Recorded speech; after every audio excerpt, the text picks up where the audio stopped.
meu nome é Rodrigo. Eu vim aqui hoje no Aprenda a Programar no final de semana do Mastertech. Já fazia alguns anos que eu tinha interesse em aprender a programar. Eu já estou nesse meio de startup já faz um tempinho e até hoje eu morri de vergonha de não saber programar. Ainda mais porque, do mesmo jeito que alguns anos você tinha que saber inglês, hoje você tem que saber o mínimo básico, entender o que o pessoal está falando de programação. E o interessante é que em 2 dias, assim, foi muito divertido, muito bacana, muitas sorte de experiências. A gente foi capaz de fazer um site, fazer um aplicativo, como é que funciona as linguagens por trás, de HTML, CSS, JavaScript e Ionic também para fazer o aplicativo, até a parte de como publicar esses aplicativos para que outras pessoas possam baixar. Foi bem divertido, muito interessante e aprendi bastante.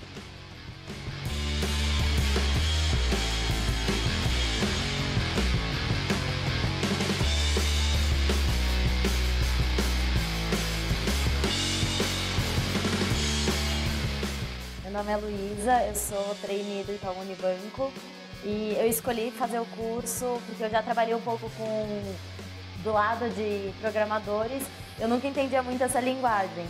E o curso eu acabei de fazer o final de semana de aprender a programar e foi sensacional. Eu entrei conhecendo só os termos HTML, CSS, mas nunca tinha visto aquela tela preta toda com código, não entendia nada. E é muito legal que você consegue juntar um projeto pessoal seu, uma inspiração sua do dia a dia, com a programar e você sai fazendo um site, um aplicativo, coisas que eu nunca imaginava conseguir fazer, principalmente então em espaço curto de tempo do jeito que foi. Muito bom, recomendo a todo mundo que quiser aprender um pouco mais, aprender de forma mais prática.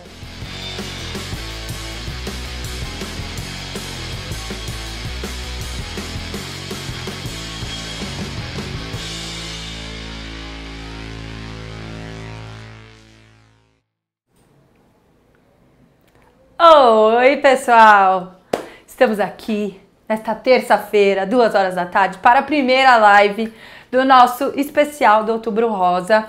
Então, a gente vai conversar um pouco sobre usuários, computadores, programação, numa tentativa de mostrar isso para vocês como instrumentos de transformação, que a gente entende que vão empoderar não só mulheres, mas todos que querem atuar na causa do câncer de mama, do respeito à saúde da mulher. Então, independente se você é homem ou mulher e está aí do outro lado dessa câmera, eu queria que você escutasse tudo que eu vou falar hoje e nos próximos 3 encontros, para a gente poder descobrir uma ferramenta, um superpoder para resolver as problemáticas do século XXI, e não são poucas, né, amores? Ainda mais nesse momento de indecisão, os problemas temos vários, certo? Então, tudo que eu falar aqui, quero que vocês levem como uma ferramenta, beleza?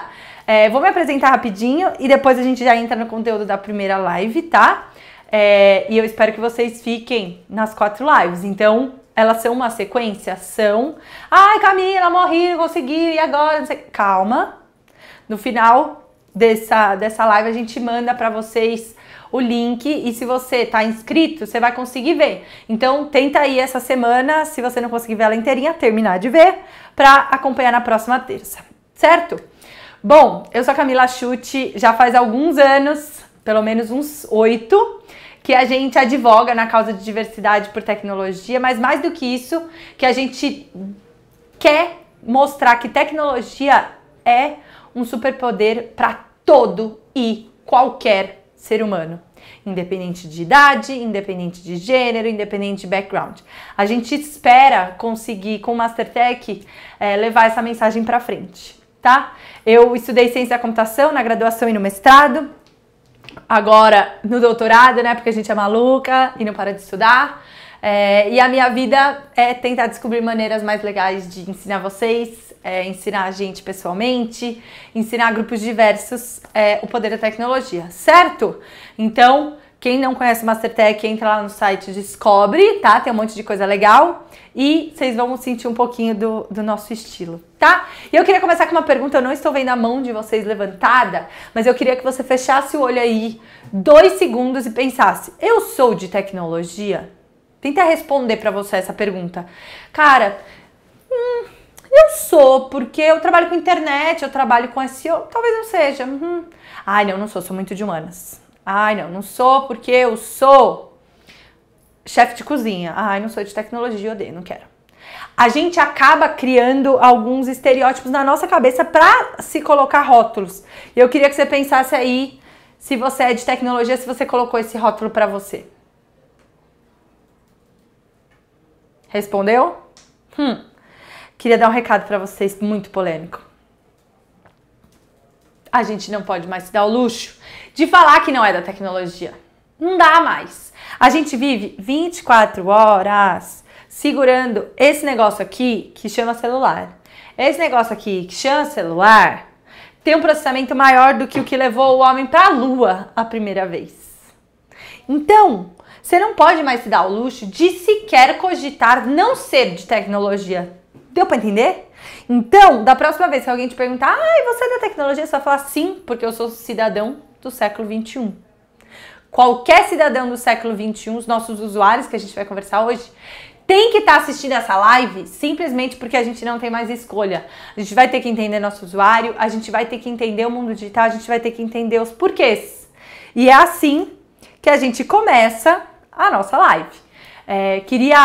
Eu vou fazer um monólogo aqui de uma meia hora, tá? E aí depois a gente começa a responder perguntas. Então mandem perguntas, vocês não estão vendo, mas Gabi está aqui do meu lado e ela vai selecionar as perguntas e vai passando e a gente vai conversando, tá? Então, primeira coisa, por que você que tá aí me assistindo, que se inscreveu nessa live, deveria entender de digital? E, pra mim, o motivo mais forte, você pode ter outros, tá? E depois, se vocês tiverem algum motivo bom, lista aí. Mas pra mim, é porque pra mim é essencial que você entenda que o mundo digital também tem viés. E as pessoas tipo, what? Viés?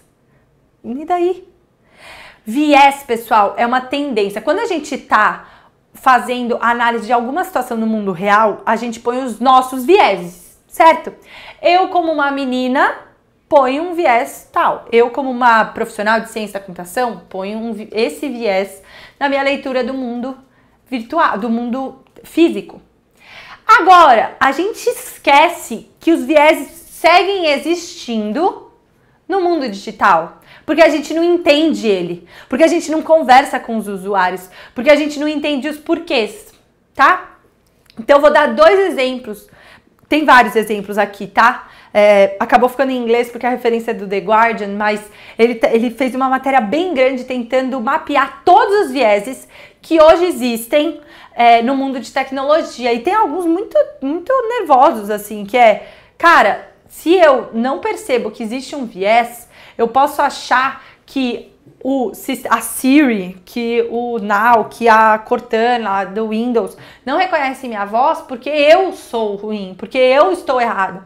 Mas na verdade a gente tem que entender que existe um viés. Se ela foi treinada só com vozes de americanos, homens do Texas, a culpa não é minha dela não estar me entendendo, certo? É porque eu viesei esse mundo digital para homens do Texas que falam inglês como língua nativa, tudo bem? Isso é um viés. Outro viés que é famoso, teve um primeiro wearable, que eu não vou falar de qual empresa que foi, pra gente evitar a fadiga, certo? Que ele mapeava a temperatura e ele dava alertas no seu celular se a sua oscilação de temperatura quisesse dizer alguma coisa. Por exemplo, meu Deus, tem uma infecção generalizada no seu corpo. A sua temperatura naturalmente vai subir. E aí ele te avisava, tipo, amigo, talvez temos um problema aqui. E aí, como o algoritmo tinha sido treinado com bases no que a medicina já tinha declarado, a mulher, durante o ciclo menstrual, pasmem, corria risco de vida pro app. Tava morta. Tinha que se tacar no chão. Por quê? A temperatura do nosso corpo, ela muda, ela não segue um padrão. Na verdade, ela segue um padrão específico, né, do ciclo menstrual, que não estava endereçado naquele contexto. Por isso que é tão importante que a gente entenda o mundo digital, para que a gente coloque os nossos vieses, não no sentido negativo de se tornar imparcial, mas no sentido de resolver os problemas que a gente quer do planeta, tá?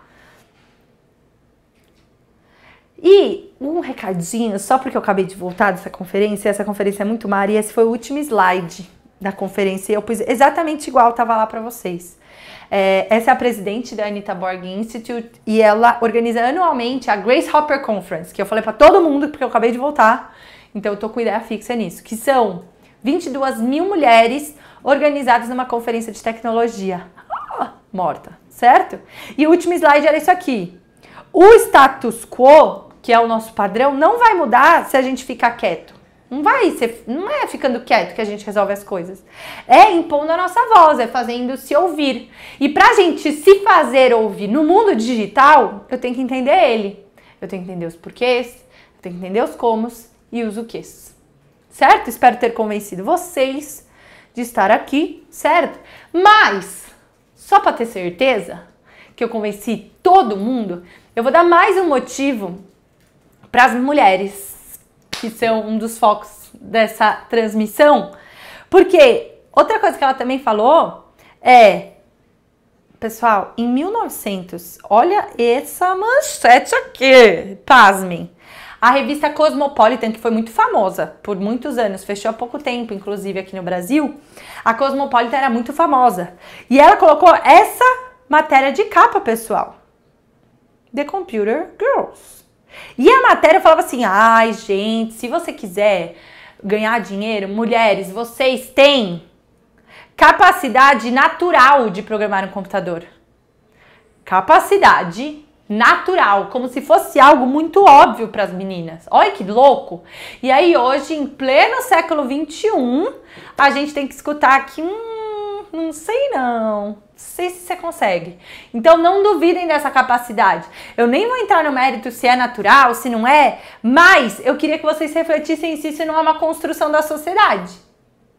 Se isso não é um bloqueio pessoal que você está colocando aí e que você acha que não é capaz, tá bom? Reflita, beleza? Porque tem muito problema aí que não está sendo resolvido e a gente precisa do maior número de pessoas interessadas em resolver ele. E aí, pra gente começar um pouco mais no conteúdo, né, entrar mais no conteúdo, é importante que a gente reconheça que, pra gente entender os nossos usuários e entender os porquês do mundo digital, a gente vai ter que desenvolver algumas habilidades novas, tá? E eu queria comentar algumas. A primeira é tolerância à incerteza. Camila, eu não sei. É muito raro eu ter essa resposta dos meus alunos, de vocês. É raro eu dar essa resposta. A gente não gosta de não saber as coisas. A gente se sente inseguro, a gente fica pensando, ai, mas o que se eu falar não sei, a pessoa vai pensar o quê de mim? Principalmente se a gente trabalha num contexto corporativo, onde teoricamente as pessoas, a gente associa, né, que as pessoas pagam a gente para saber as coisas. Então, cuidado pra gente não começar a desenvolver uma intolerância a ai, não quero, não vou nem tentar. Que é o que muitas vezes bloqueia a gente de aprender coisas sobre tecnologia, porque a gente não quer ter a incerteza. Puta, mas será que vai dar certo? Não sei, testa. Mas vai acontecer dar errado, mas já tava dando errado mesmo, então tudo bem. A gente vai ter que cada vez mais, com os avanços tecnológicos, com os novos modelos mentais, com os novos processos de inovação, abraçar essa incerteza e entregar para Deus, certo? Ou seja lá o que está lá em cima. Beleza? Então a gente vai ter que desenvolver essa capacidade de lidar bem com incerteza. E aí tem algumas dicas. Por exemplo, experimentação, pessoal. Um ótimo jeito de lidar com incerteza é testar. Só que por que eu pus experimentação e não testar? Porque testar pode ser só um devaneio. Testa aí, vê aí. Você pode ser um põe ímpeto naquilo, sabe? Já a experimentação é um pouco mais alinhado com o conceito científico de experimento. Lembra quando você fazia experimento na escola? Que se desse errado, você anotava que deu errado e por que deu errado? Ótimo! É isso. A gente não pode querer fazer todos os experimentos, todos os nossos testes para acertar. A gente tem que fazer esses testes para talvez descobrir um jeito que não precisa mais testar. Um jeito que eu já invalidei. Tudo bem? Outra coisa, para a gente passar por esse modelo de transição entre o mundo digital, o mundo físico, gerações X, Y, millennials e blá blá blá, eu vou precisar de muita empatia, pessoal. E eu viro e mexe nas minhas palestras, conto essa história que uma vez eu tava na fila do caixa de um grande varejo, certo? E aí tinha um senhor na minha frente comprando um monte de cerveja. E eu tava atrás, e aí ele passou a cerveja e passou com o preço errado. Ele falou, ele tava com flyer, tá? Com papelzinho. Falou, então, passa aí a cerveja, tá com o preço errado, eu quero esse. E aí a mulher do caixa falou assim, então, você tem que ativar o cupom no app. Eu tava atrás, já baixei minha cabeça e falei, não. O senhorzinho falou, é app do celular, né? Uhum. E aí ela pediu pra ver o celular, eu te ajudo. Pessoal, a hora que ele tirou do bolso, era um Nokia azul, do jogo da cobrinha, sabe? Aquele que todo mundo teve, então. Que não tinha como baixar o app. E aí ninguém sabia o que fazer. Era um episódio totalmente novo pra todo mundo que tava ali. E pra mim isso é um retrato dos tipos de processo que a gente vai ter que começar a desenvolver. Eu vou ter que ter empatia com o meu usuário. E por isso que eu tô falando disso nessa live. A gente vai precisar sentar e conversar com eles. A gente vai precisar sentar e testar com eles. Assumir que tá errado. Assumir que não tem certeza. Tá? Então, empatia é extremamente necessário. E não existe empatia sem colaboração verdadeira. Então, foi-se o tempo em que existia aquele profissional ou aquele empreendedor herói que ia lá e fazia tudo sozinho. Não precisava falar com ninguém, ele era independente, ele ia lá. Não existe mais esse tipo de profissional. É importante que a gente saiba colaborar de maneira pragmática, com método, tá? Porque senão a gente vai só patinar e não vai conseguir entender os nossos usuários.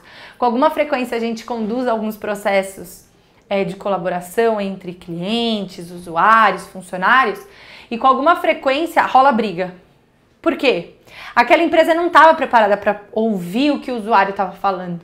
E aí quando o usuário fala algo que a empresa tinha certeza que estava certo, ferrou, caiu tudo por água, tá? Então, quando a gente fala em colaboração, tem que ser uma colaboração verdadeira.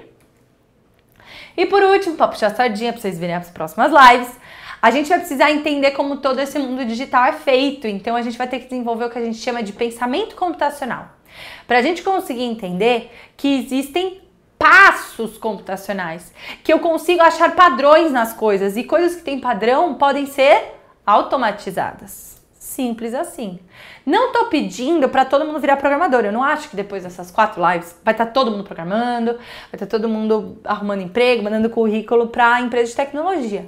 O que eu espero é que vocês se emancipem, que vocês consigam adquirir esse pensamento computacional, que é a habilidade de conseguir olhar para um código e entender o que é um laço, o que é uma atribuição, quais são as possibilidades, analisar a complexidade. Isso é muito difícil ou muito fácil? Isso é impossível ou isso é possível, tá? Então, pensamento computacional ele é necessário para a gente conseguir não ser massa de manobra nesse século XXI. Infelizmente, a gente usa muito esse termo e eu não fico feliz de usá-lo, mas a gente está vivendo uma era de escribas digitais, onde pessoas como eu sabem programar, decidem o que as pessoas vão consumir. E é isso aí, e entendem o planeta, entendem o processo que está rolando nas eleições, entende a urna eletrônica. Pessoal, pelo simples fato da nossa sociedade não ter pensamento computacional, as pessoas falam absurdos sobre as urnas eletrônicas, tá? Eu juro que eu não queria estar falando sobre isso, mas é um assunto recorrente. E você ir lá e não entender o que está acontecendo ali é perigoso, tudo bem? Por isso que a gente precisa de pensamento computacional. Beleza? E a gente precisa também de muito idealismo, tá? Quando a gente tá falando de usuário, quando a gente tá falando dos porquês do mundo digital, a gente precisa sempre mirar no futuro desejável e não aceitar o provável. Porque aceitar o provável é simplesmente sentar a bunda na cadeira e se tornar um agente passivo. Se você quer ser um agente passivo, fica lendo aí só... chuta baseado no que já aconteceu no passado e isso aí aceita. Agora, se você quer ter usuário, se você quer entender o porquê do mundo digital, é porque você quer um futuro desejável. É porque você entende que isso pode mudar. Então, idealize, por favor, idealize o futuro desejável. Crie essa realidade nova. Não simplesmente aceite os chutes baseado no que já rolou. Tá bom? Constrói esse futuro novo. Bom, agora que vocês estão convencidos, eu queria dar um conceito bem importante para quando a gente está falando com o usuário, que a gente chama de Golden Circle. E as nossas lives, olha como a gente é espertinho, as nossas lives também estão organizadas de maneira bastante coerente com o Golden Circle. Então a primeira é o porquê, depois o como e depois o quê. E esse conceito é do Simon Sinek, que é um psicólogo americano, certo? Que descobriu que o sucesso das marcas, do consumo, vinha quando as pessoas entendiam o porquê que elas estavam fazendo aquilo. Ou ainda que elas não tivessem clareza, elas tinham um porquê muito óbvio. E aí era um segundo passo convencer elas como elas fariam e o que elas fariam. Seria um processo posterior, tudo bem? Então um grande exemplo que tem no livro do Simon Sinek, tem um TED muito bom. Se vocês digitarem Golden Circle no TED, na plataforma do TED, vai vir a live. Vai vir o TED, que é mais importante. Lives são mais importantes que TED, estou brincando. Vai vir ele explicando isso e ele dá o exemplo da Apple. As pessoas não compram, não é o que elas compram na Apple, elas compram lifestyle, elas compram um design bonito, elas compram integração, elas compram fluidez. Elas compram o computador, o celular, o fone, porque tudo conversa. Elas não compram a carcaça do computador, porque a carcaça você podia comprar outro, mais barato, certo? Então, a gente tem que entender o porquê do nosso usuário. E não é natural. Fiquem calmos, tá? Muita gente pergunta, tipo, cara, mas e aí? Eu tô trabalhando na minha empresa, eu não tenho muita clareza disso. Não é natural. Tem que ter método. Não é fácil entender o porquê das pessoas, não é fácil entender os nossos usuários. Então, tem que ter método. E um dos métodos mais famosos, eu vou passar bem batidão hoje nisso, é Design Thinking. O que é Design Thinking? É um conceito velho, mas que teve uma grande luz aí nos últimos anos, onde a gente coloca esse usuário no centro e pergunta por que ele tá lá. Fala, ô amigo, e aí? Tá curtindo? Não tá? Então é importante que a gente olhe para Design Thinking como um método para a gente conseguir acessar os porquês do nosso usuário. Mas também não tem nada de muito romântico, porque na verdade Design Thinking é só um monte de ferramenta, um monte de dinâmica, um monte de ficha, um monte de formato para eu conseguir estruturar, e eu vou entrar um pouco no detalhe dos princípios, para eu conseguir estruturar esse raciocínio, certo? Quem deixou o Design Thinking famoso foi esse cara aqui, o Tim Cook. Ele é CEO de uma empresa chamada IDEO e foram eles que tornaram os cases mais famosos de Design Thinking comerciais. E foi aí que as pessoas começaram a dar muito valor para isso, porque antes era só um tema de discussão em Stanford, tá? E eu queria dar 2 exemplos que a IDEO fez e que é muito legal. E vocês vão entender o que eu quero dizer. Essa foto aqui, deve estar aparecendo aí para vocês, de uma cadeira de escola verde, foi um projeto da IDEO com a Steelcase, onde eles começaram a conversar sobre qual era a cadeira do futuro, a carteira do futuro, né? Porque, se vocês pararem para pensar, a gente usa o mesmo modelo de carteira há 20 milhões de anos, certo? Pelo menos há 25 anos, porque é minha idade, 26 no caso, tá? Pelo menos uns 30 anos a gente usa a mesma carteira e nunca ninguém parou para sentar e conversar com o aluno, conversar com a escola, que é quem compra, tá? E a IDEO fez isso. E olha os 2 grandes insights. Primeiro insight, quando foram conversar com a escola, que é quem compra essas carteiras.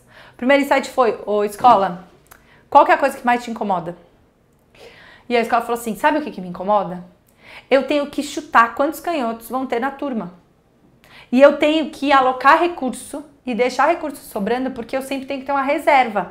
Então tem uma sala, na minha escola era assim, tinha uma sala com um monte de carteira de canhoto e as carteiras eram todas de destro. E aí quando você, canhoto, eu, levantava a mão, alguém ia lá na sala, que tinha um monte de coisa entulhada, pegava a carteira de canhoto. Certo? Então, para a escola, a primeira mudança é, cara, não dá para ter uma bagaça aqui, né? Os 2, que eu compro só um tipo, não dá para reduzir tudo a um tipo, e eles fizeram isso. Então, essa carteira, ela é móvel, tudo bem? A carteirinha, ela é móvel e ela é para destro e canhoto. E a segunda reclamação, principalmente dos alunos, é, tem que ter rodinha, eu odeio carteira que não tem rodinha, ótimo. Mas, mais do que ter rodinha, tem que ter algum jeito daquilo virar minha casa. Não adianta eu ter rodinha se o meu computador fica do lado, se a minha mochila fica largada. Eu tenho que autoconter todo o meu material naquela carteira. Então, eles colocaram um suporte embaixo, olha que massa. Colocaram um lugar para você pôr a mochila, o seu caderno, o seu computador, tá? Isso é um exemplo de um processo de Design Thinking que, dentro de um contexto de colocar o usuário no centro, entender os seus porquês, resolve muito bem. E aí, só queria dar mais um exemplo antes de passar para o conceito. A gente acha que é só para produto, mas eu queria desmistificar isso com vocês, porque na verdade Design Thinking serve para qualquer coisa. Se você tem um serviço, um processo que você quer melhorar, Você pode aplicar todos esses preceitos que eu vou conversar aqui com vocês, porque você pode melhorar em muito. E aí tem 2 exemplos muito legais. O primeiro é o Decolar, pessoal. O Decolar tem um case famoso que eles respondem os resultados da sua pesquisa por passagens aéreas muito rápido. Mas muito rápido, tá? E aí, responde rápido, mostra, não sei o quê, e as pessoas não compravam. E eles estavam tentando otimizar a busca. Nossa, tem que ser muito rápido. Até o momento que eles foram sentar com a galera. Entender o que estava acontecendo. Ô, pessoal, por que vocês não estão comprando? E aí eles perceberam que, na verdade, a experiência mostrava que o porquê das pessoas não comprarem é que elas não viam relevância no serviço. Hã?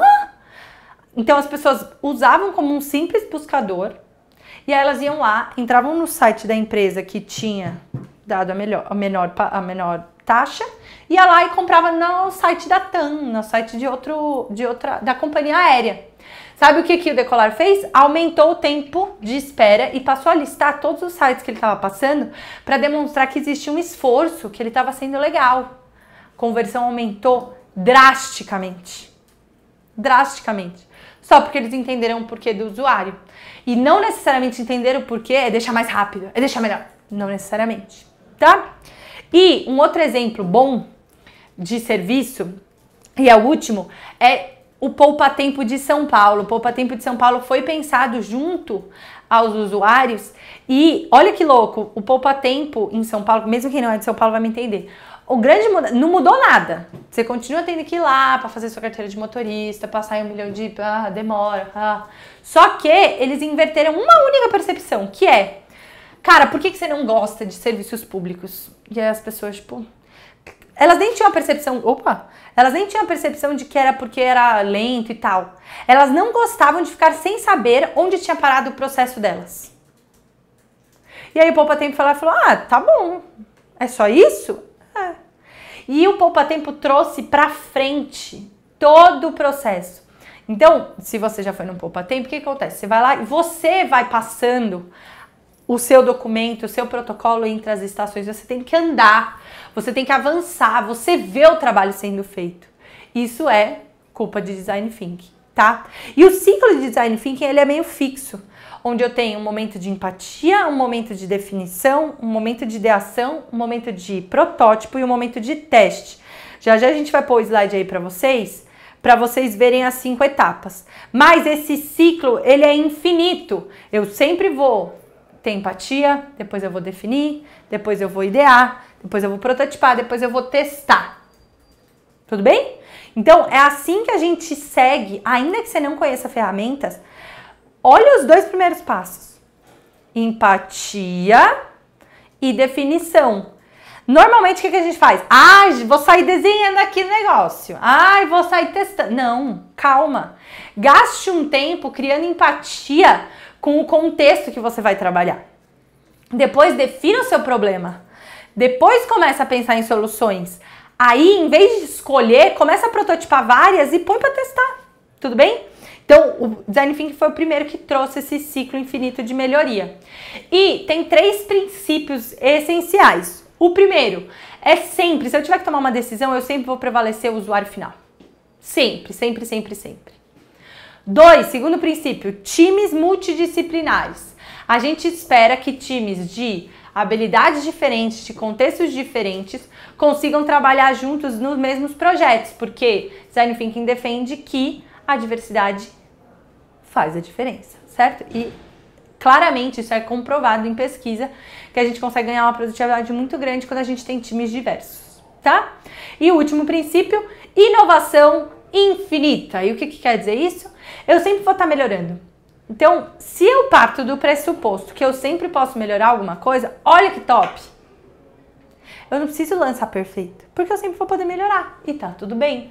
Então, a gente tem que sempre estar observando para tentar melhorar. Então, eu vou precisar de feedback contínuo, eu vou precisar de comentários, eu vou precisar de perguntas para eu conseguir ter inovação contínua e infinita, tá? E aí, quando a gente olha para o que a gente já estava conversando, tem muito a ver com as habilidades que a gente vai ter que desenvolver, né? Que é experimentar, que é criar empatia, que é colaborar, tudo bem? E a gente já viu, né? Depois esse slide vai para vocês, vocês conseguem ler tudo, mas a gente já viu que essas habilidades são meio mescladas. O que Design Thinking fez foi criar artefatos, ferramentas e fichas para ir ajudando a gente a fazer isso, certo? Então, reenquadramento, diagrama de afinidade, persona, tudo isso foi descrito por Design Thinking, se tornando uma ferramenta para a gente entender o nosso usuário. Eu vou passar só alguns aqui. Por exemplo, o mapa conceitual de Design Thinking diz para a gente criar, dentro de um novo projeto, essa sequência de passos, onde a primeira coisa que eu tenho que ter é problema. Eu tenho que observar o meu problema. Se eu não gastar um tempo observando o meu problema, ferrou. Só depois de observar, eu posso criar potenciais soluções. Depois que eu crio potenciais soluções, eu posso começar a validar elas com o meu usuário final. E aí eu posso entrar num processo de iteração infinita, de ajustes infinitos, onde eu valido, observo, crio ideias. Valido, observo, crio ideias. Valido, observo, crio ideias. Até o momento que eu falo, curti, vou implementar essa. E esse mapa conceitual traz pra gente esse contexto, onde ao invés de fazer o que a gente vinha fazendo, que é, tem uma ideia. Vou fazer live de terça-feira. E aí, tipo, tá bom, vamos fazer live de terça, então. E aí você planeja tudo, decide que a live vai ser de terça, e aí começa a dar um monte de BO, porque terça, segunda-feira as pessoas estão cansadas, e aí elas não produzem muito, aí na terça não... Aí você começa a perceber, e você tem que começar a criar um monte de ajuste, né? Até o momento que você percebe que aquela solução foi imposta e que ela não faz mais sentido. Em Design Thinking a gente inverte um pouco a lógica. Então, um bom exemplo seria, vamos fazer lives. Bom, vamos fazer uma na terça de manhã, uma na terça no almoço, uma no sábado, uma no domingo. Vamos fazer. E a gente mede qual que é o melhor. E aí a gente, dentro desse caos, vai conseguindo ajustar até que a solução emerge. E é bom ter um padrãozinho. Assim, parece útil. Tem uma regrinha, ser sempre na terça, às 2 da tarde, tudo bem? Então, a lógica muda drasticamente. Outro artefato muito usual é persona. E o que são essas personas? É literalmente ter que criar um personagem para os seus usuários finais. Então, a gente quando consegue entrevistar pessoas, a gente pode criar personas. Se a gente inventa da nossa cabeça, a gente pode criar proto-personas. O conceito é o mesmo, só muda um pouco um detalhezinho técnico. Mas persona é para você conseguir colocar todo mundo na mesma página, certo? É para você conseguir dar identidade para esse usuário padrão. Vou dar um exemplo. A persona do Tinder, pessoal. A persona do Tinder média não é a tia Gladys de 83 anos. Certo? Porque ela não curte celular, ela gosta de encontros à moda antiga, enfim. Ela não é a persona média do Tinder. Então, o Tinder, sabendo a persona dela, não precisa, né? Sabendo a pessoa que ela não é uma persona, ela precisa ficar focando em fazer coisas. Por exemplo, o Tinder precisa ser extremamente acessível do ponto de vista de letras grandes? Talvez não, porque a senhorinha não vai usar. Tudo bem? Ao mesmo tempo que quando eu consigo criar uma persona muito clara de quem é o usuário médio do meu aplicativo, no caso do Tinder que a gente está discutindo, que é o homem solteiro, a mulher solteira, que estão em busca de um novo amor, não sei o que, não sei o que. Pronto, eu vou tomar decisões conhecendo quem é a Maria Eduarda, por exemplo. Tudo bem? Entendendo que o perfil dela é uma mulher que frequenta a igreja uma vez por semana. Nesse caso, não é uma persona do Tinder, tá, pessoal? Tô brincando. Tá? Eu consigo descrever e entender. Então, da próxima vez que tiver uma reunião de equipe, eu vou conseguir falar, gente, mas você acha que a Maria Eduarda ia gostar desse negócio novo? A gente personifica as pessoas, tá? Outro exercício ótimo, jornada, quando a gente cria passos e tenta criar uma história em torno do uso do nosso app. Por exemplo, 99 táxis, tá? Estou dando exemplos reais. 99 táxis. Em que momento 99 táxis tá? É uma jornada tradicional. Cara, eu tô muito atrasada, eu me ferrei. alguém levou o controle da minha garagem e eu preciso pegar um táxi porque eu vou lá pra Faria Lima e tem corredor. E aí é um momento de estresse onde eu preciso que ele chegue muito rápido, senão eu vou me atrasar pra uma reunião muito importante. Isso podia ser uma jornada do 99, onde eu entendo em que momento existe uma interação com o app. Quais são as necessidades da minha persona em relação à interação com o app. Adianta o 99 táxi demorar 15 minutos para me dar uma resposta, se tem um carro ou não? Por quê? Olhando para a jornada, isso fica muito explícito. Tá? Outra coisa que é super útil, que a gente sempre fala, é o toró de palpite, que é o brainstorming, que muita gente já usa. E por isso que eu nem vou perder muito tempo aqui, eu só queria dar umas dicas para vocês, para quem já faz isso como uma maneira de entender os porquês do mundo digital, que é, cara, o digital dá perspectiva pra gente fazer muita coisa. Pra gente inventar Deus e o mundo. Então encoraja essas ideias malucas, tá? E eu trouxe só um exemplinho aqui pra vocês, vamos ver se vai dar play? Só pra vocês verem que é um vídeo de um projeto do Google chamado Loom. E ele era um projeto para acabar com o problema da internet no planeta. Pessoal, quando você pensa, acabar com o problema da internet no planeta, a primeira coisa que você pensa, vamos distribuir sinal 3G, vamos... Cara, encoraja essas ideias. Talvez dê certo, que foi o que aconteceu. Então o projeto Loom ele foi descontinuado, mas não por inviabilidade, mas porque descobriram maneiras mais baratas de colocar coisas no céu. Olha que louco! Se nunca ninguém tivesse parado para ter uma ideia maluca, falado, vamos soltar um balão, nunca iam ter pensado que a melhor maneira de distribuir isso era colocar roteador no céu. Isso é muito forte, certo? Então, encoraja essas ideias, tá? Não deixa passar só porque você nunca viu. Encoraja, tá? Para isso, você vai ter que adiar o julgamento das suas próprias ideias e das ideias das outras pessoas. Se você chega para conversar com o usuário e pergunta se a sua ideia é boa e ele fala não, e você fala, dane-se. Adiantou alguma coisa? Não. Certo? Então, você tem que adiar o julgamento para você poder conversar com foco com essa pessoa, para você poder ter quantidade de opções e para construir na ideia dos outros, tá? E aí, eu falei que eu ia fazer um monólogo e eu vou conseguir quase, tá? Só mais uns 5 minutos. E aí a próxima fase, depois você faz o brainstorming e tal, é assim que nascem produtos digitais, com prototipação, pessoal. Ninguém, por favor, não pensem nisso. Se vocês pensem, acabou agora, tá? Um app, um site, um dispositivo IoT, ele não nasce no computador. Ele nasce no lápis e no papel, ele nasce de um protótipo, ele nasce de um desenho. E aí eu trouxe até alguns exemplos. Cara, o app que você vai pedir para o seu programador, o app que você vai fazer, você não vai sair programando ele. Você vai desenhar ele, você vai pensar, você vai rascunhar. Você vai pegar esse protótipo e vai levar para conversar com as pessoas. Eu tenho um exemplo que eu acho muito bom, que a primeira... Acabou descontinuando o projeto, mas eu acho muito icônico. Por quê?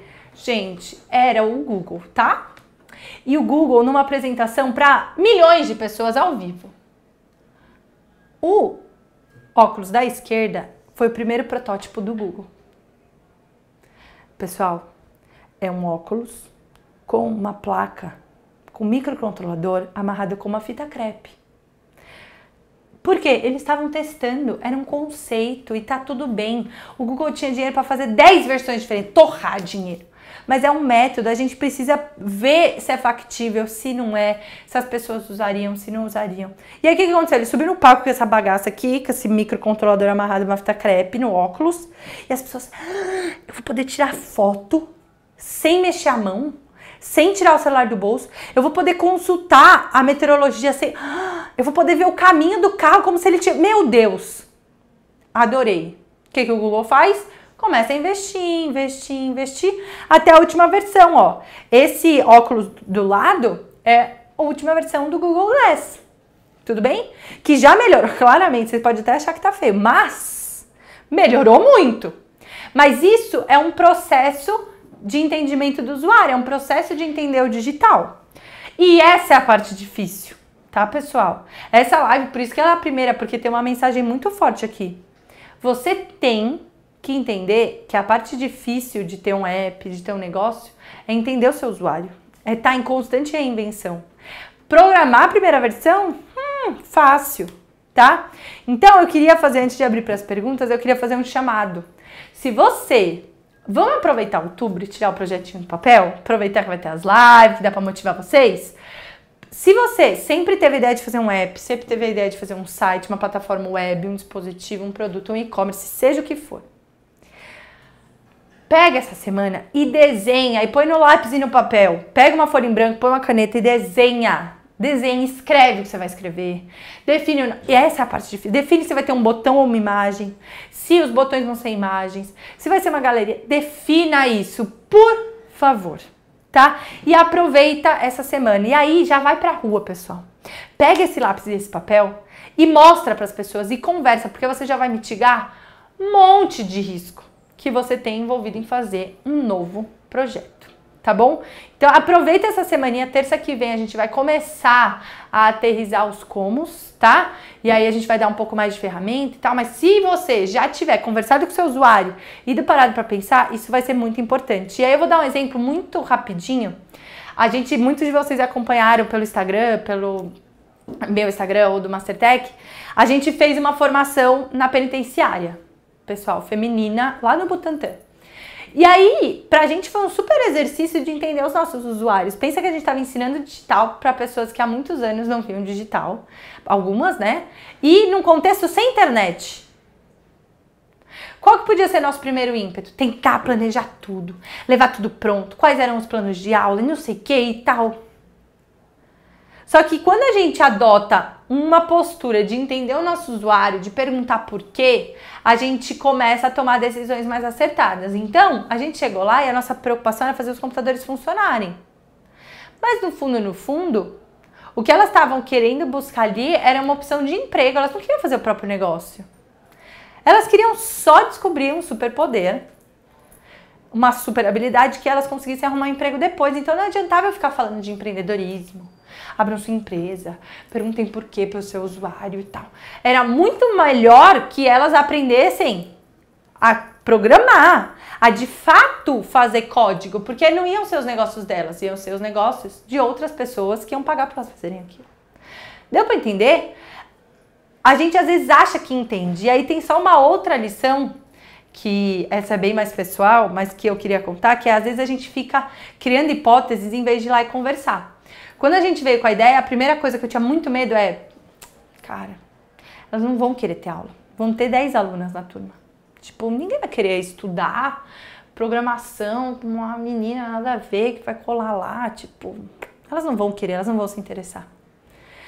Mas alguém teve a brilhante ideia de falar, cara, vamos lá, a gente fala com elas, tá tudo bem. E eu tava muito nervosa, eu falei, ai, não vai dar certo.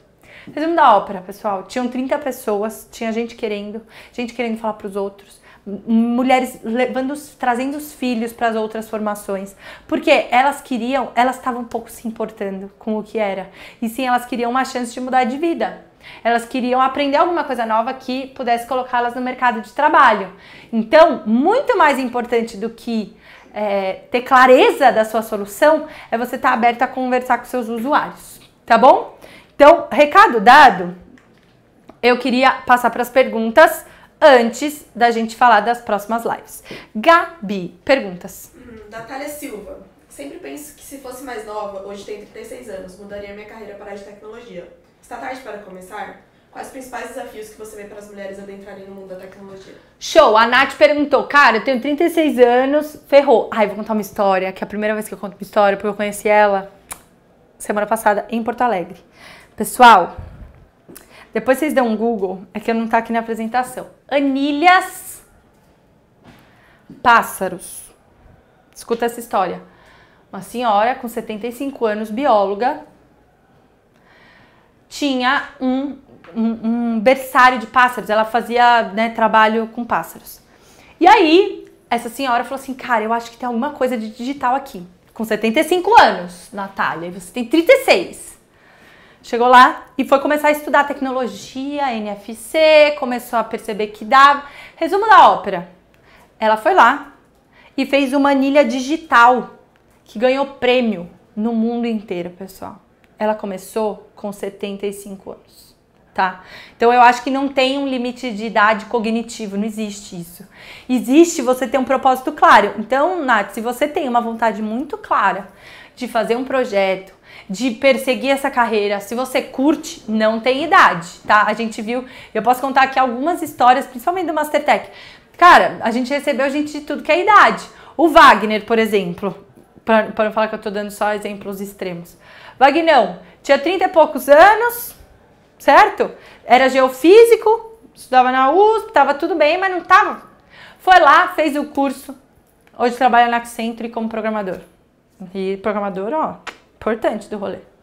Tá? Hoje dá aula pra gente, enfim. É uma questão de dedicação, Nath. Então, tô falando pra você que vai ser fácil? Não. Assim como qualquer transição, tá? Mas eu garanto que se você tiver o seu propósito muito claro, você vai conseguir ter muito retorno. E não só retorno financeiro, mas muita gratidão, muita coisa boa. E se eu pudesse dar uma dica, né, que é a última pergunta que ela fala, qual a dica que você daria é: não tenta se parecer com os demais. No mundo de tecnologia, as coisas são todas muito iguais. A gente segue padrão pra tudo, a gente lê o livro do cara não sei o que, a gente acha que é só seguir e tal.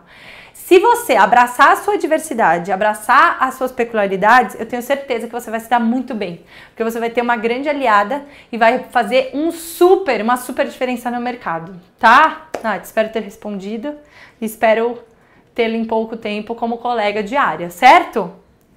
Mais perguntas? Ainda vou fazer aí aula. Fala da FDS, pessoal. Tem um FDS, entrem no site e a gente tem um programa que chama Aprenda a Programar em um Final de Semana. A Gabi pode pôr o link aqui depois, mas é Aprenda a Programar em um Final de Semana. É o curso porta de entrada para você descobrir se você gosta. Então a gente ensina HTML, CSS, JavaScript e programação para aplicativos. Então é um final de semana, você só vai trocar maratona do Netflix por aulas legais, tá? E as aulas são muito legais, o conteúdo é muito legal e é um bom primeiro passo, tá, Nath? Fica a dica. Mais Priscila, por onde começar? Tem que instalar algum programa X? Existe algum código base? O que é legal para iniciar? Trabalho com marketing on e off e sempre tem que pedir coisas para TI. Queria saber fazer mais coisas sozinho. Amo, Pri! Live número 3, tá? Mas, para você não morrer de lombriga, né, até live 3, a gente vai fazer isso. Eu começaria, tem 2 sites muito legais, um que chama Code Academy, que é muito legal e que dá pra você começar a estudar sozinho. A gente vai fazer tudo isso na live 3, tá? Mas dá pra você começar a estudar sozinho. E tem os cursos do Mastertech, que não são, é um site, mas a gente faz curso presencial, tá? Então são 2 dicas que eu posso dar. Eu começaria, e é o que a gente vai fazer na live 3, por front-end. Por que front-end? Porque a gente tem uma resposta imediata. Então, o nosso cérebro tem feedback positivo a todo momento. E isso é muito válido para quando a gente está aprendendo, tá? Então, começa por front-end. E se eu pudesse dar 3 dicas, HTML, CSS, JavaScript. Certo? E se você é de marketing, é bem útil programar em HTML e CSS, porque dá pra fazer uns e-mail marketing, pá. Mais perguntas? Mais perguntas. Sheina, estou interessada em resolver grandes problemas, ajudar a encontrar soluções. Venho de um ensino muito separatista. Está muito difícil de aprender a andar. Dicas. Dicas, veja a live 3, tô brincando. A live 2 é importante, tá, pessoal? Também porque ela é a base pra live 3. Mas, primeira coisa, e é um feeling, tá, Flor? Não sei se é verdade, mas a gente se bloqueia muito. Sabe o que eu acho que é uma ótima... Pega o seu projeto, começa a desenhar ele. Você quer resolver grandes problemas, não quer? Pega um. Em vez de ficar nervosa, ai, qual que eu pego? Pega um, faz. E começa. E aí começa a aprender baseado em missões que a gente fala. Então você quer colocar aquele botão no centro da tela. E aí você vai começar a construir conhecimento em cima daquilo, tá? Então, aprendizado baseado em missões é super forte para você... para pessoas como você que tem sonhos de resolver esses problemas grandes, tá? Então eu começaria pegando, tenha clareza de um problema que você quer resolver, propõe uma solução, vai lá e faz. E aí você vai construindo seu conhecimento conforme for aparecendo os desafios. Patita Duran, a área de tecnologia é muito dinâmica, como me manter atualizada? Quais sites ou outros canais você indica? Fiquei durante um tempo fora e muita coisa mudou. Sim, verdade. Eu acompanho 2, e não é jabá não, tá? Tô falando 2 sites que eu acompanho. Então, todos os sites, a IT Media, pessoal, eles têm muita, mas muita conteúdo incrível. O Dev Media é enorme. Então, procurem portais que você gosta e que você se identifique com a linguagem. Eu, por exemplo, vou dar uma dica aqui bem pontual. Tem um podcast no Spotify que chama Loop Infinito, que é super legal. Eu, por exemplo, quando vou correr, quando vou fazer alguma coisa, eu escuto ele, porque ele me conta das notícias, o que tá rolando no mercado. Não é tão técnico e é mais um portal de notícias especializado em tecnologia, tá? Quando eu olho para notícias de tecnologia, eu sou muito mais... eu prefiro ler, assim, quais linguagens estão bombando, quais são as novas... eu prefiro ler em vez de ouvir notícia. Então, todos os portais da TMídia são incríveis, e você consegue ir acompanhando. Mas eu sigo o IDGenal bastante e o Loop Infinito, tá? Tô falando pessoalmente, Camila, tá? Mas tem vários e cada um tem uma linguagem legal. Então assina umas newsletters legais, que com certeza você vai achando. E de fato ela é muito dinâmica. E aí não sei se a sua pergunta era exatamente essa, mas se a sua pergunta for sobre linguagens de programação e voltar a programar, hoje eu daria a dica de aprende front, HTML, CSS, JavaScript e algum outro framework front-end, tá? Então Angular, React, alguma coisa nova disso. E aí no back-end decide aí alguma coisa que você gosta. Se você não entender o que eu tô falando, você vai entender, tá? Pessoal, calma, fiquem calmos. Só pra eu ajudar ela. Back-end, aí você escolhe alguma coisa que você já tenha mais facilidade. Então, já programei em Java, cara. Tá bom, fica em Java. Já vi um pouco de Python, beleza, vai pra Python. Se você não sabe nada de back-end, eu iria pra Node, tá? Que é uma linguagem bem nova e bem bacaninha de aprender. Espero que eu tenha respondido. Looping o que mesmo? Loop Infinito. Tem no Spotify. Infinito. Tem no Spotify. Riane, o quanto você acha que as empresas estão abertas para as pessoas que estão mudando de carreira? Estou sofrendo um pouco de preconceito, estou mudando para Product Owner. Tem preconceito? Tem, mas eu acho que cada vez mais, e eu acho que é uma transição que o mercado está fazendo. As pessoas cada vez mais estão tendo carreiras pontuais. Então, vou dar um exemplo. Antes a gente virava e falava assim, eu sou advogado. Não, você está advogado. Você mesmo, eu estava programador, agora eu estou PO. A gente vai ter muitas carreiras numa mesma carreira. Então, eu acho que as empresas estão aprendendo a lidar com isso. Há pouco tempo atrás saiu, por exemplo, que o Google e o Facebook não querem mais diploma. Como assim? E agora? Você tem que se mostrar capaz. Se mostrou capaz, então nem aí você tem um diploma ou não, tá? Então, acho que é uma transição, Riane. É difícil? Mas tente... Uma coisa que eu acho que as pessoas às vezes dão uma tropeçada é tentar apagar o seu passado. É tentar... não, agora eu era programador e agora eu sou PO, chega, eu nunca mais vou ser programador. E às vezes é nesse encontro de carreiras que nasce uma possibilidade muito legal de carreira, tá? Então não apaga toda a sua história. Essa diversidade, essa construção e esses backgrounds diferentes são super relevantes. Então, se eu pudesse te dar uma dica as empresas estão amadurecendo? Então, vai ter um tempo e elas vão ter que aceitar, mas eu olharia para o seu passado como algo lindo. Então, não tenta apagar, constrói junto e agora você é uma PO que fazia o que fazia antes. Então, eu sou uma PO que sabe de marketing. E aí, tenta olhar para empresas que você acha que poderiam valorizar esse passado, sabe? Não apaga o passado. Beleza? Mais duas perguntas e a gente tem 3 minutos. Vai. E Ana Araújo, Camila, vou começar um curso técnico em cloud com duração de 2 anos. Isso é válido para entrar no mundo de tecnologia do zero? Vai ser meu primeiro contato. Não é válido. O técnico ele é uma ótima porta de entrada e eu, Camila, não me matem, tá? Mas cursos mais curtos, pra mim, são a melhor maneira de você começar. Porque pensa bem, você vai fazer uma graduação enorme, sendo que você nem tem certeza se você gosta de fazer um negócio. Eu hoje, Camila, eu dei sorte, pessoal. Eu vivo falando isso. Eu dei sorte, eu não tinha a menor ideia do que eu tava fazendo. E eu amei, porque o meu pai fazia isso. E hoje é a coisa mais legal do planeta. E hoje eu sou extremamente feliz. Mas podia ter dado muito errado, certo? E eu ia ter que esperar 4 anos, 5 anos, enfim. Então, eu acho que é uma ótima maneira. O fato de ser um curso mais curto já me deixa feliz. E acho que cloud é uma área que a gente não vai retroceder, né? O que eu quero dizer é, nunca o mundo vai ser menos virtual do que é hoje. Então, sempre vai ter emprego. As tecnologias vão mudando, mas sempre vai ser relevante. Então, eu acho uma ótima ideia. E a última, Graziele. Camila, eu trabalho com arquivologia. Que mara. Como começar a inserir tecnologia na minha área? Eu sei que existem coisas legais, mas não conheço. Que top! Eu acho que é aí que tá o pulo do gato, gente. É você misturar a sua área. Tipo, quantos arquivólogas sabem programar? Poucos, eu acho. Como que a gente olha para isso, começa a adquirir um pouco o pensamento computacional e mistura isso e ganha relevância. Então, por exemplo, com certeza devem ter códigos automáticos que vocês... Automáticos, né? Os códigos têm alguma lógica para os arquivos serem distribuídos numa prateleira. Cara, como que você faz um app que escaneia e te fala onde tem que ir, dá uma geolocalização interna? Então, aprender as possibilidades te daria essa visão do que é possível. E outra maneira é tentar se colocar numa posição proativa de busca dessas tecnologias. Então, talvez você não queira nem fazer as tecnologias, mas você queira só começar a levantar essa pauta de inovação e tal. Cara, pesquisa. Hoje a informação do planeta está sendo organizada, tá? Que é uma das missões do Google, né? Coloca lá, começa a digitar arquivologia, tecnologia, digita no Google. Cara, quais são as ferramentas legais para uma biblioteca? Quais são as ferramentas legais para organizar arquivos? Quais são as melhores ferramentas para organização? Começa a fuçar e perca o medo, sabe? Começa a testar muitas coisas dessas que estão na internet, apps e tal. Você pode testar de graça, vai lá e testa, mas vai acontecer, se não gostar, se instalar, acabou, tá?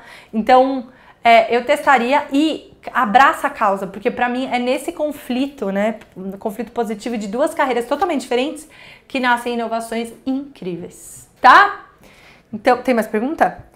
Pessoal, queria encerrar, porque temos 1 minuto. Queria encerrar só convidando vocês para as próximas lives. A gente na próxima aula vai entender como o computador funciona, porque é o nosso como, lembra? Do Golden Circle. Hoje a gente conversou um pouco por quê e tal, deu uma introdução e eu dei uma missão para vocês, que é trazer um primeiro rascunho. Tire essa sua ideia do papel, por favor. Desenha, tira uma foto, põe isso no papel. Tem que tangibilizar, porque senão vai ficar só aqui, não vai mudar a vida de ninguém, tá? Então a gente vai entender como o computador funciona e quais são as outras ferramentas que a gente tem para fazer isso. Depois tem a live 3, que a gente vai começar a programar, falar as ferramentas e eu vou dar os próximos passos. E a última live a gente vai avançar um pouco nisso até que a gente vai emancipar vocês.